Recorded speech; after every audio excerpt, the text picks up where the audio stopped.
Dr. Selene Parekh. I'm an associate professor of orthopedic surgery at Duke University.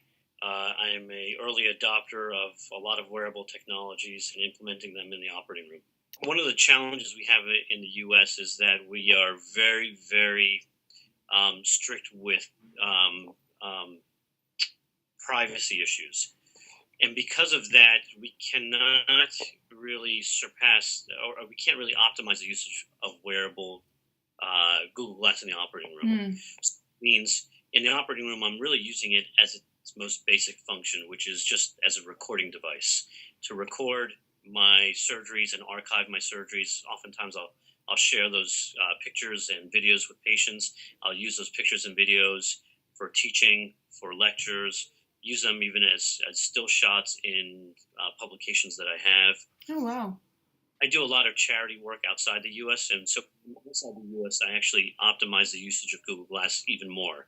So, I mean, that's where I'm able to then do broadcasting and do live surgeries that we broadcast globally.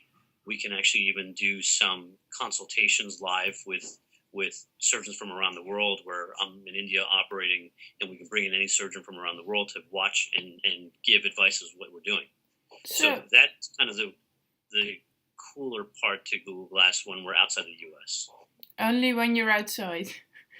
Unfortunately, because of the privacy issues. We're working through a lot of those privacy issues in our institution, but I've been at it for 6 months, and I have still not gotten the approval to do it. Oh, that's a pity. Yeah. So you're now using it for records mostly? Yes. And do you use the records in education as well? Absolutely. We are just scratching the tip of the iceberg of what wearable devices can do.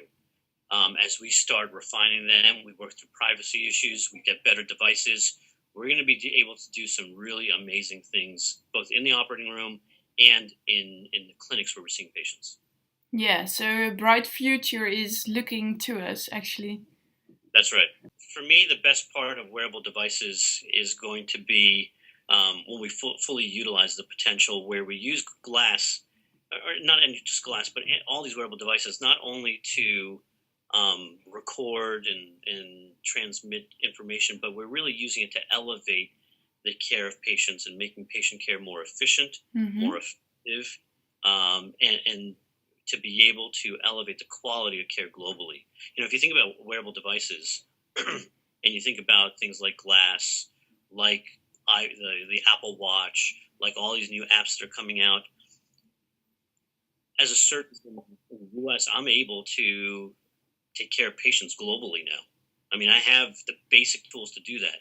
As these tools get refined, I'll be able to really take care of patients globally. So that's amazing. I do a lot of charity work in India, and I go there 2 to 3 times a year. And one of the challenges that I found was that a lot of the care that we deliver at that time is episodic. So when I'm there, our team helps take care of people, helps train the surgeons, but there's nothing that's happening while we're away. So we end up with this episodic training, episodic care.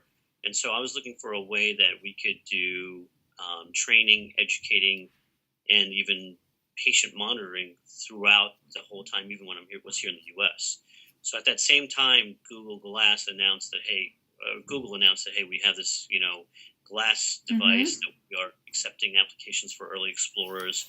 I put in an application. 6 months later, they told me my application to be an explorer was approved and that I could get a pair of glasses if I wanted. So I purchased a pair and then started implementing the usage of that fairly quickly and have been using it ever since. So I've been using it for over 2 years now. And, wow. And I think that it's got a long way to go, but it's a great introductory tool.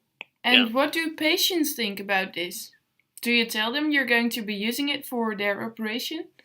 They love it. Yeah, we disclose to every patient. We need their approval, their consent to record. And most patients are very intrigued. Oftentimes they ask me for a copy and then they'll put it on Facebook or Twitter and share it with their... So it ends up becoming the social media event for them. Yeah. Okay, so they're all enthusiastic about it. I think they're very intrigued because they just don't know what to really make of it. And I think what it allows them to see is that they can get a understanding of what actually happened in the operating room for their surgery, which I think most patients think is very cool. We are at the early stages of wearable devices. Tip of the iceberg, the The accuracies of these devices have not been refined. The implementation of these, the issues around them, including privacy and broadcasting and sharing medical information, has not been all figured out. These are all hurdles that we will have to continue to push through.